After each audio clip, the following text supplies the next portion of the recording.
करने वाले जो व्यक्ति होते हैं सिर्फ आपको एक्चुअल अमाउंट ही दे दी और बाद में एक्चुअल अमाउंट ही किस्तों में ले ली, तो किससे होता क्या है?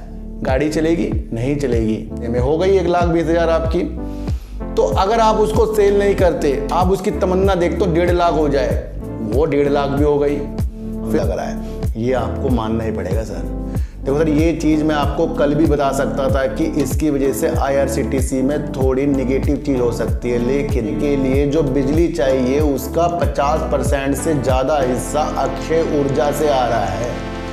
जब इस तरीके से मांग प्रतिक्रिया समझिए सर, अभी भी यूके का जो बिजनेस है उसके बारे में चर्चा वहाँ की सरकार से टाटा स्टील कर रहा है, चर्चा जारी है। तो ये स्टॉप लॉस क्यों होते हैं? फिर नीचे के स्टॉप लॉस क्यों हैं? क्यों फिर नीचे ही बेच रहे हैं, ऊपर क्यों नहीं बेच रहे हैं? स्टॉप लॉस तो हमें पता लग जाते हैं नीचे।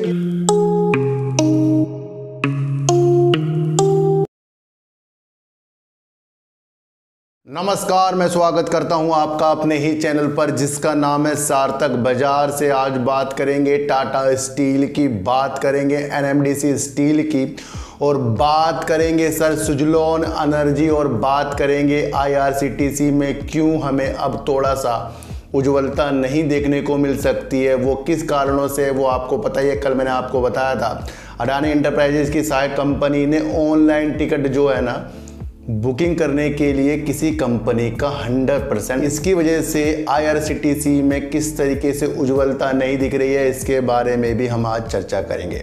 सबसे पहले मैं आपको एक चीज़ बताऊं, जिस तरीके से एक कमेंट के ऊपर कल मैंने बताया था कि अपना प्रॉफिट जितना ले लिया उतना बाकी सब सपना, ये बिल्कुल सही है सर।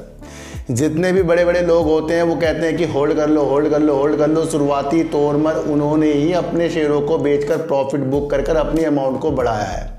कभी ऐसा देखने को मिला है कि आप अपने शेयर बेच ही नहीं रहे हो, होल्ड ही करके चल रहे हो? तो ये स्टॉप लॉस क्यों होते हैं? फिर नीचे के स्टॉप लॉस क्यों हैं? क्यों फिर नीचे ही बेच रहे हैं, ऊपर क्यों नहीं बेच रहे हैं? स्टॉप लॉस तो हमें पता लग जाते हैं नीचे के हम बेच के निकल रहे हैं, लेकिन ऊपर के स्टॉप लॉस हम रखते ही नहीं। और बहुत से लोग आपको कहेंगे कि भाई जब आपने इतना लॉस देख लिया है तो आप इतना प्रॉफिट क्यों थोड़ा सा लेते हो? बस इसी चक्कर में मत घूम जाना आप, क्योंकि कल मैंने आपको बताया था मेरे दोस्त के ट्राइडेंट में 70,000 रुपये करीब का प्रॉफिट आ रहा था, बाद में बहुत कम आया। इसी तरीके से एक व्यक्ति ने और कमेंट किया, उनका दोस्त का लाखों में आ रहा था, बाद में बहुत कम आया है। तो हम उलझ रहे हैं बड़े बड़े वाक्यों के तरफ कि भाई होल्ड कर लो। देखो सर, एक चीज़ बताऊं कि 1 लाख रुपए आपने अगर इन्वेस्टमेंट किया, वो आपकी अमाउंट 1,20,000 होगी रखने के बाद, साल भर में 6 महीने में हो गई 1,20,000 आपकी। तो अगर आप उसको सेल नहीं करते, आप उसकी तमन्ना देख तो 1.5 लाख हो जाए, वो 1.5 लाख भी हो गई। फिर आप तमन्ना रख रहे हो 2 लाख की, वो फिर दोबारा से 1,20,000 हो गया। यहाँ पर क्या हुआ, 30 लाख जो प्रॉफिट आ रहा है वो भी चला गया। फिर थोड़े दिनों बाद 80,000 का हमें दिख रही है अपनी अमाउंट। ध्यान रखना कि जब हमारी एक्चुअल अमाउंट में हमारा प्रॉफिट बेचने के बाद मिल जाता है तो फिर इन्वेस्टमेंट जब हम दोबारा से करते हैं तो वो 1,20,000 कहलाएगा। वहाँ पर इधर की तरफ आपका इन्वेस्टमेंट जो है 1,20,000 कहलाएगा। पर वो 1 लाख को प्रॉफिट देखते जाओगे ना, वो बाद में जब नीचे आएगा तो वो 1 लाख से भी नीचे आ जाता है। फिर ध्यान रखना सर, अपने गुल्लक को धीरे धीरे प्रॉफिट करके बढ़ाना चाहिए। अगर बैंक भी सिर्फ पैसे देकर इंटरेस्ट ना ले, या फिर फाइनेंस करने वाले जो व्यक्ति होते हैं सिर्फ आपको एक्चुअल अमाउंट ही दे दी और बाद में एक्चुअल अमाउंट ही किस्तों में ले ली, तो किससे होता क्या है? गाड़ी चलेगी? नहीं चलेगी। तो जितने भी इस मार्केट पे आए हैं शुरुआती तौर पर, वो बड़े तब बने जब उन्होंने कुछ चीज़ों से अपने प्रॉफिट को लिया, फिर उस खेल को वो समझे, फिर उनके पास इतना सारा पैसा आ गया कि उसके बाद उन्हें पता ही नहीं है कि भाई उन्होंने किसी में करोड़ भी इन्वेस्टमेंट कर लिए ना, उन्हें पता ही नहीं है। उनका जब बढ़ेगा तब देख लेंगे। तो ये भावना तब आएगी जब हमारे पास ज़्यादा पैसे होंगे। कम पैसों में कभी भी ज़्यादा होल्ड करके अपनी अमाउंट को हम बढ़ा नहीं सकते, सपने ज़रूर देख सकते हैं। ध्यान रखना, एक्चुअल चीज़ बताता हूँ, समझ में आएगी तो समझ लेना, नहीं तो फिर हम क्या करेंगे, 1 लाख हमने मार्केट में लगाए, उसमें से हमें प्रॉफिट नहीं हुआ, फिर हम कहीं से 1 लाख लगाए, फिर हमें प्रॉफिट नहीं हुआ, इसी तरीके करते करते 4-5 लगा दिए, प्रॉफिट हो ही नहीं रहा है। भाई कब तक पैसे डालेंगे? तो एक्चुअल चीज़ों को ध्यान करिए कि अच्छे अच्छे शेयरों में इन्वेस्टमेंट करके और पेनी स्टॉक से अपने प्रॉफिट को लेकर अपनी अमाउंट को बढ़ाइए, तब जाकर आपको शेयर मार्केट समझ में आएगी। यह नहीं कि बस आपको रखना ही रखना है, 10 साल बाद वही शेयर जो आपने रखा वो आपको पहले 5 लाख प्रॉफिट देगा, 10 साल बाद वो आपको 1 लाख भी प्रॉफिट नहीं देने का, उल्टा आपके अमाउंट को कम करेगा। तो यहाँ एक्चुअल चीज़ें नहीं होती कि भाई ये हो ही जाएगा 10 साल बाद कुछ रखने के बाद। फ्यूचर का देखा किसने है? कभी भी निगेटिव न्यूज आ जाए, जैसे IEX में आ गई न्यूज़, कहाँ गिर गया एकदम। पता कोई था कि ऐसा कारोबार भी इसके जो कर रहा था उसके अंदर ही ग्रहण लग जाएंगे। तो ये मार्केट वो नहीं है जो हमें कुछ लोग दिखा देते हैं होल्ड करो होल्ड करो होल्ड करो, और फिर वो होल्ड हमारा बोल्ड हो जाता है बाद में। हमें होल्ड करना जरूर चाहिए, वो तब करना चाहिए जब हमारे पास अधिक पैसा, हमारे पास दूर की दृष्टि इस तरीके की है। भाई अगर पैसा बना ठीक, नहीं बना तब भी ठीक, तब पैसा बनता है। और मैंने आपको बताया कि दूसरे अकाउंट में उन शेयरों को लीजिए, कम कम लीजिए, चाहे अडानी के कम कम शेयर लेके छोड़ दो, HDFC बैंक के कम कम शेयर लेके छोड़ दो, वो उसके लिए लिंक डिस्क्रिप्शन में एंजल वन का।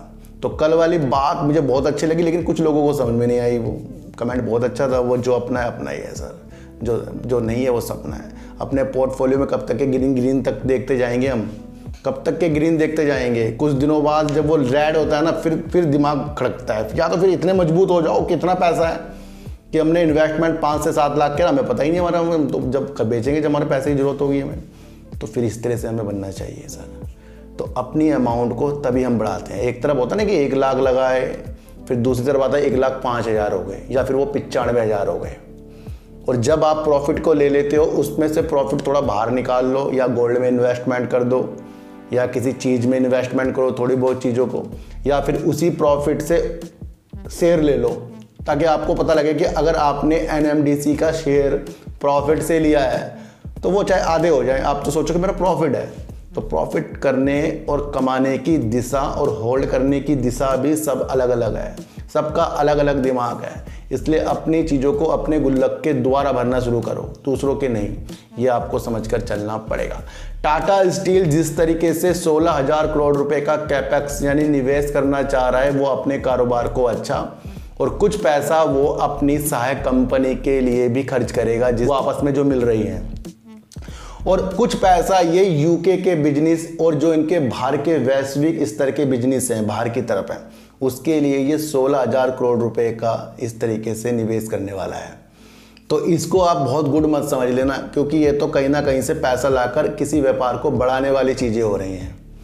तो जब हम किसी चीज़ का पैसा लाकर पैसे बढ़ाने वाली चीज़ों से देखते हैं और वो उस शेयर में आती है, वो शेयर जो सब में हाईलाइट होता है, तो लोग सोचते हैं 16,000 करोड़ रुपए आ रहे हैं, वो निवेश हो रहे हैं अपने बिजनेस को बढ़ाने के लिए। और जब तक कि इनका भला अच्छी तरह टाटा स्टील का नहीं होगा, जब तक कि इनका यूके का बिजनेस की स्थितियों को अच्छी चीज़ों के अनुसार नहीं निकल कर आती। प्रतिक्रिया समझिए सर, अभी भी यूके का जो बिजनेस है उसके बारे में चर्चा वहाँ की सरकार से टाटा स्टील कर रहा है, चर्चा जारी है। और जब ये चर्चा पॉजिटिव संकेतों के सामने हमारे सामने आएगी, तो ये टाटा स्टील बहुत अच्छी उड़ानों की तरफ भी मिल सकता है, मैं आपको बता दूं। तो 16,000 करोड़ रुपए निवेश करने वाली न्यूज़ निकल कर आ रही है, और सोचिए कि कंपनी को अपने कारोबार को बढ़ाने के लिए इस तरीके से पैसों का चीज़ें करने पड़ रही है।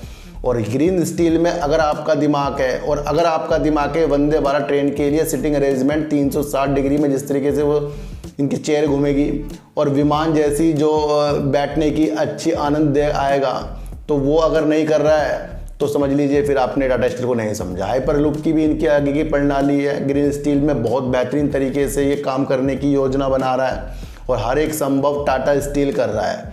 ये आपकी प्रतिक्रिया इस शेयर को होल्ड वाली होनी चाहिए। और फिर भी मैं आपको कहता हूं कि जिस तरीके से लोग इसके टारगेट 122, 137, 160 के दे रहे हैं, हो सकता है वहाँ पर भी जाए, लेकिन उसके साथ साथ फिर 107 रुपये के स्टॉप लॉस भी आ रहे हैं, हो सकता है वहाँ पर भी आए। तो उतार और चढ़ाव की दृष्टि में अपने प्रॉफिट और अपनी लॉस की मंशा बना लेना चाहिए। टाटा स्टील मेरे हिसाब से बहुत बेहतरीन सालों वाला शेयर है रखने वाला ये। और मैंने आपको पहले सालों की एक प्रतिक्रिया बनाई है कि जिसको पैसों की ज़रूरत न हो, जिसके पास बहुत पैसा हो, जिसको अपने लगता है कि भाई एक ही शेयर से ज़्यादा पैसे कमाऊंगा, वो अपनी क्षमता को सालों भर के लिए रख सकता है। बल्कि जिसको पता है कि वो कब अपना गुल्लक भर सकता है, वो अपने द्वारा काम कर सकता है। 22 जून 2023 को इनकी एक्स डेट निकल कर आई है डिविडेंड की। 3 रुपये 60 पैसे के हिसाब से ये डिविडेंड दे रहे हैं, ये भी आपको समझकर चलना पड़ेगा। तो सारी प्रतिक्रिया को बनाइए और देखिए कि टाटा स्टील जागरूक है, और जब ज़्यादा जागरूक होगा जब इनका यूके का बिजनेस में कुछ अच्छी चीज़ें निकल कर आएंगी तो सारी प्रतिक्रिया हमारे सामने बेस्ट बनती जाती, मैं आपको बता दूं। जिस तरीके से कल मैंने आपको बताया था कि अडानी जिस तरीके से टिकट बुकिंग की चीज़ों में घुस गए हैं और इसके अंदर एक कंपनी के 100% की अधिग्रहण करने की योजना जो बना रहे हैं, इससे IRCTC थोड़ा सा उज्ज्वलता में कम लग रहा है, ये आपको मानना ही पड़ेगा सर। देखो सर, ये चीज़ मैं आपको कल भी बता सकता था कि इसकी वजह से IRCTC में थोड़ी निगेटिव चीज़ हो सकती है, लेकिन कुछ चीज़ें यूट्यूब में नहीं बता सकते कि भाई कुछ थोड़ा सा अलग चीज़ हो जाती है। लेकिन ये न्यूज़ में निकल कर आया आज कि जिस तरीके से ऑनलाइन टिकट में अडानी जी ट्रेन के चक्करों में लग गए हैं, उसकी वजह से एकाधिकार को चुनौती दे देंगे ये अडानी ग्रुप। एकाधिकार किसका है? IRCTC का है। जिस तरीके से वो टिकट बुकिंग करने में, अन्य कार्यों में वो काम करता है, उसको वो चुनौती अडानी ग्रुप दे रहा है। ये यहाँ पर क्या हो गया कि जिसका उसका अकेला ही कुछ एक अधिकार था, उसमें कुछ एक विघन सी दूसरी कंपनी डाल दे तो उस कंपनी में निगेटिव चीज़ निकल कर आ जाती है। काम IRCTC में अच्छा, लेकिन इसकी वजह से इस हफ्ते में इसकी थोड़ी बहुत गिरने की उम्मीद बढ़ जाती है। और ये एक ऐसी चुनौती है कि ये न्यूज़ में भी निकल कर आया कि IRCTC का एक अधिकार को चुनौती दे देंगे अडानी जी, तो ये समझना पड़ेगा। तो एक चीज़ से दूसरे परतें खुल जाती हैं, और जब ये परत दर परत खुलती जाती हैं तो किसी शेयरों में गिरावट, किसी शेयरों में उज्ज्वलता निकल कर आ जाती है। तो IRCTC में मेरे हिसाब से थोड़ा हमें खरीदने के लिए अभी वेट करना पड़ेगा, और होल्ड करने की क्षमता IRCTC में हमें बनाकर चलनी पड़ेगी।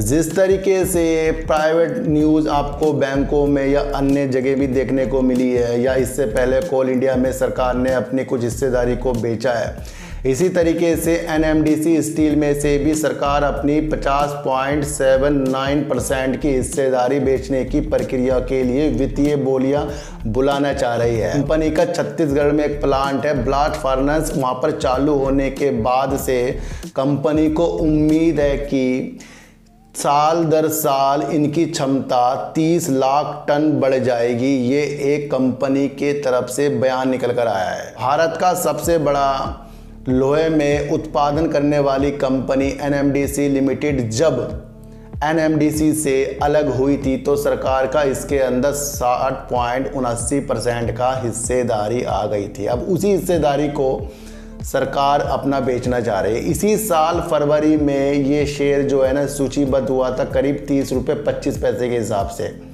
अभी शेयर आपको देखने को मिल रहा है 42 रुपये करीब का। तो यहाँ पर अब क्या होगा, एक तो मूल्य बढ़ने की चीज़ें निकल कर आ रही हैं, जिस तरीके से इनका ब्लास्ट फर्नेस जो छत्तीसगढ़ का प्लांट है उसके अंदर चालू होने की दिशा बन रही है, और उसके बाद से फिर वित्तीय बोलियां बुलाने के लिए भी कहीं ना कहीं आमंत्रित किए जाएंगे। तो यहाँ पर एक प्राइवेट वाली न्यूज़ निकल कर आपके कानों में आई है, वो आई है NMDC लिमिटेड में, जिसमें सरकार अपनी हिस्सेदारी को बेचने का मन बना रही है। यहाँ से इसके शेयरों में एक हफ्ते 2 हफ्ते में तेज़ी के अच्छे संकेत बनने की उम्मीद बढ़ जा रही है, क्योंकि जब किसी चीज़ का प्राइवेट वाली न्यूज़ आती है तो वो उसके अंदर थोड़ी सी उज्ज्वलता तो लेके आ जाती है। तो यहाँ पर आपको एक चीज़ ये देखनी पड़ेगी कि NMDC से अलग होने के बाद कंपनी NMDC स्टील में से सरकार अपनी हिस्सेदारी को सेल करने के लिए वित्तीय बोलियां बुला रहे हैं। ये आपको सर समझकर चलना पड़ेगा। अब बात करेंगे सुजलोन एनर्जी की, और सुजलोन एनर्जी की बात इसलिए भी करेंगे, मुझे एक न्यूज़ देखने को मिली तमिलनाडु से, और तमिलनाडु आपको पता है सर विंड टर्बाइन में अक्षय ऊर्जा में नंबर 1 बना हुआ है। वहाँ ज़्यादा से ज़्यादा इस तरीके से अक्षय ऊर्जा प्राप्त करने के लिए वो राज्य फेमस है तमिलनाडु। तो एक न्यूज़ निकल कर आई है कि तमिलनाडु जो है अभी जो भीषण गर्मी हो रही है, इसकी मांग को पूरा करने के लिए, यानी गर्मी को दूर करने के लिए जो बिजली चाहिए उसका 50% से ज़्यादा हिस्सा अक्षय ऊर्जा से आ रहा है। जब इस तरीके से मांग का ऊर्जा से संबंधित निकल कर आ रहा है, वो अक्षय ऊर्जा से आ रहा है, वो आ रहा है पवन पर और सौर पर। इस तरीके से हमें यहाँ पर पवन पर सुजलोन एनर्जी और सौर पर जो कंपनियाँ काम करती हैं, जिस तरीके से टाटा पावर हो गया और जो अन्य एनएचपीसी भी अब सोलर के क्षेत्र पर लग रहा है, तो कई कंपनियाँ अपने इस तरीके के क्षेत्र पर लग रही हैं। तो हमें एक दिमाग उन चीज़ों में लग लेना चाहिए कि जब इतनी ज़्यादा गर्मी में अक्षय ऊर्जा 50% से ज़्यादा भागीदारी कर रहा है, दिशा तो अच्छी दिखा रहा है सर। ऐसी न्यूज़ को हमें समझना चाहिए। फिर इस न्यूज़ को जब हम समझते हैं तो फिर हमें जिस शेयर पर हमारा दिमाग है, यानी कि सुजलोन पे है, फिर उसके शेयर प्राइस का ऊपर नीचे से फर्क नहीं पड़ेगा, क्योंकि मांग तो पूरी सौर ऊर्जा और पवन के ऊर्जा से ही हुई है। ये तमिलनाडु से एक न्यूज़ निकल कर आई है। हर एक चीज़ सुजलोन एनर्जी से निकलती हुई चीज़ ना देखो, हर एक चीज़ किसी भी शेयर से उसके द्वारा न्यूज़ के द्वारा ना देखो, उसके द्वारा ना देखो, बल्कि आपको देखने को ये मिलेगा कि जब हम इस तरीके से अपनी हर एक संभव प्रयास करने के लिए उस क्षेत्र में जो न्यूज़ निकल कर आई है वो सेक्टर को एक केंद्रित करती है। तो ये जो तमिलनाडु से न्यूज़ निकल कर आई है 50% जो अक्षय ऊर्जा से उन्होंने अपने को अच्छा किया है, ये एक बेहतर स्थिति दिखा रहा है। फिर आगे आगे राज्य भी इस तरीके से अपने अक्षय ऊर्जा के आंकड़े प्रस्तुत करेंगे। देश जिस तरीके से 2030 के सपने पवन टरबाइन या अक्षय ऊर्जा पर देख रहा है, वहाँ से सुजलोन एनर्जी मजबूत होता जा रहा है। हमें एक चीज़ ये समझ लेनी चाहिए कि सुजलोन एनर्जी पर विशेष तौर पर हमारी प्रतिक्रिया क्या होनी चाहिए। सबसे पहले अब इसके जो होल्डिंग का पैटर्न निकल कर आएगा नेक्स्ट वाला, यानी कि अभी मार्च 2023 का अगला जब आएगा, तो उसके अंदर अब देखना है कि जिस तरीके से इसके अंदर प्रमोटर काफ़ी कम है या उन्होंने अपनी हिस्सेदारी बढ़ाई है, या इसके अंदर FIDI जिस तरीके से उन्होंने अपनी हिस्सेदारी को उतना ही रखा, कम किया या ज़्यादा किया है, या फिर आपको देखने को तो पब्लिक मिल ही रही है, 72% करीब इसके अंदर पब्लिक है, करीब है, तो ये तो आपको देखने को मिल रहा है। तो यहाँ पर पब्लिक ज़्यादा है सर। अब जब इतनी अच्छी न्यूज़ निकलकर सुजलोन एनर्जी पर आई है कि यहाँ से ऑर्डर मिल गया, वहाँ से ऑर्डर मिल गया, और देश और विदेशों में इसने अपनी क्षमता को ज़्यादा बढ़ाया और विदेशों में 20 गीगावाट की क्षमता बढ़ाया, और उसके बाद से इसके शेयरों को रॉकेट की एक संभावना से हमने देखा है, या सिर्फ हमने रिटेलर ने देखा है या फिर FIs ने भी देखा है, DIs ने भी देखा है, प्रमोटर ने भी देखा है, म्यूचुअल फंड वालों ने भी देखा है। तो वो इसका पैटर्न, बहुत अच्छी बात बता रहा हूँ सर, वो इसका पैटर्न जब निकल कर आएगा शेयर होल्डिंग का, वहाँ पर भी हम और ज़्यादा मजबूत हो जाएंगे। वो इसलिए हो जाएंगे कि अगर यहाँ पर FIs कम होते दिखे, DIs कम होते दिखे, या प्रमोटर ने अपनी होल्डिंग को थोड़ा सा और कम होते हुए दिखा, तो समझ जाना है कि ये सिर्फ हमें पब्लिक को ही दिख रही थी ये चीज़ें, और किसी को नहीं दिखी। और जो चीज़ पब्लिक को दिखती है वो हमेशा ध्यान रखना, उसमें कुछ फ़र्क नहीं पड़ने वाला। फ़र्क तब पड़ता है जब DIs की नज़र, प्रमोटर की नज़र, FIs की नज़र ऐसे शेयर पर पड़ रही है जो काफ़ी चर्चाओं में, जो पेनी स्टॉक के कैटेगरी में आता है। ये जो मैं आज बात बता रहा हूँ आपको होल्डिंग वाली, इस पर विशेष तौर पर ध्यान रखना। ये एक एनालाइज के थ्रू बता रहा हूँ, क्योंकि हम तो उछल गए कि भाई ये शेयर बहुत जल्दी कितना ज़्यादा रिटर्न इसने दे दिया है 15-20 दिन में ही। तो ये जो रिटर्न इसने 15-20 दिन में दिया है, यहाँ हमने अपनी खरीदने की चेष्टा बनाई है, या दूसरे जो इसके अंदर होल्डिंग उन्होंने अपनी चेष्टा बेचने के बाद बनाई है, यानी उसकी होल्डिंग तब पता लगेगी ना कम हुई ज़्यादा हुई है, तो वो भी इसके अंदर बहुत ज़्यादा मजबूत करेगा। फिर भी 2030 के लक्ष्य अगर आपके दिमाग में है, बहुत बेटर चांस इसके अंदर लग रहे हैं। वो इसलिए लग रहे हैं कि इसका अब दायरा बढ़ता जा रहा है, और जब किसी कंपनी का दायरा बढ़ता जाता है तो उसके अंदर अच्छी अभिलाषा के पास थोड़े से शेयरों को होल्ड करने की क्षमता बन जाती है। ये आपको समझकर चलना पड़ेगा सर। एक ब्रोकरेज फर्म ने इसके टारगेट जो 18 रुपये करीब के दिए हैं, 19 रुपये करीब तो मुझे भी इसके दिख रहे थे, लेकिन आपको समझकर चलना पड़ेगा, उन्होंने इसके टारगेट 9 रुपये करीब के भी दिए हैं। तो क्या उनको ऐसा लग रहा है कि भाई 18 जाने के बाद या उससे ऊपर जाने के बाद ये फिर से 9 रुपये आ सकता है? तो जहाँ टारगेट ऊपर के आते हैं, नीचे के पहले निकल कर आ जाते हैं। तो ये दो दृष्टि बन जाती है हमारी कि भाई अगर ये 9 के नीचे आया तो फिर ये नीचे आ जाएगा, और ये 18 पे गया तो फिर 18 या 19, 20, 21 टच करके फिर नीचे आ जाएगा। तो दृष्टि को चेंज कीजिए, टारगेट जिस तरीके से निकल कर आते हैं उसमें अपनी मंशा को अच्छी तरीके से देखिए, क्योंकि कई ब्रोकरेज फर्म वालों ने कहा भाई तेज़ी है और तेज़ी में अपने प्रॉफिट को भी देखना चाहिए। विशेष तौर पर अभी ये शेयर बहुत फोकस में है, तो ये अभी थोड़ी सी आपको तेज़ी भी दिखा सकता है। हर तरफ आपको न्यूज़ सुजलोन को देखने को मिल सकती है। तो मेरा जो भी माध्यम आपको समझाने का है, काफ़ी लोगों को समझ में आता है और कुछ लोगों को समझ में नहीं आता है, और जिनको समझ में नहीं आता है उनकी साइकोलॉजी डल है बिल्कुल, क्योंकि बिना साइकोलॉजी के शेयर मार्केट में काम नहीं होगा। तो जिस तरीके से चेन्नई यानी कि तमिलनाडु से हमें एक स्थिति मांग में बढ़ोतरी जो है अक्षय ऊर्जा से मिल गई है, उन्होंने वहाँ पर पूरी करके दिखाई है, वो हमारा ध्यान जो है सौर ऊर्जा और पवन ऊर्जा की तरफ ध्यान केंद्रित कर रहा है। उनके द्वारा अपने व्यू उन शेयरों पर भी लगाइए, ये मैं आपको बता दूं। एमडीसी स्टील में आपको तेजी के संकेत मिल सकते हैं, क्योंकि सरकार अपनी कुछ हिस्सेदारी को सेल करना चाह रही है, और ब्लास्ट फर्नेस जो इनके छत्तीसगढ़ में इकाई लग जाएगी, उससे इनको सालाना टन स्टील का उत्पादन करने की क्षमता इन्हें दिख रही है, ये आपको समझकर चलना पड़ेगा। और जिस तरीके से अडानी ने करी एंट्री ऑनलाइन बुकिंग में, तो उससे आईआरसीटीसी के जो थोड़े बहुत सपनों में हमें उज्ज्वलता कम दिख रही है, ये आपको समझकर चलना पड़ेगा। और एक थोड़ी सी गिरावट के लिए आईआरसीटीसी में हमें तैयार रहना पड़ेगा। और दूसरी तरफ टाटा स्टील अपने सपनों को पूरा करने के लिए 16,000 करोड़ रुपए का कैपेक्स बनाने की योजना भी ला गया है, और इस योजना को हमें देखना है कि ये कहाँ तक और अच्छा इसको करके जा सकती है। तो सर चींटी को आटा दीजिए, गाय को रोटी दीजिए, और अपने बच्चों को ज़्यादा से ज़्यादा प्यार कीजिए, क्योंकि बच्चे ही आपकी मासूमियत से किस्मत पलटेंगे। तो फिर मिलेंगे आपसे नए वीडियो के साथ, जब तक के लिए नमस्कार।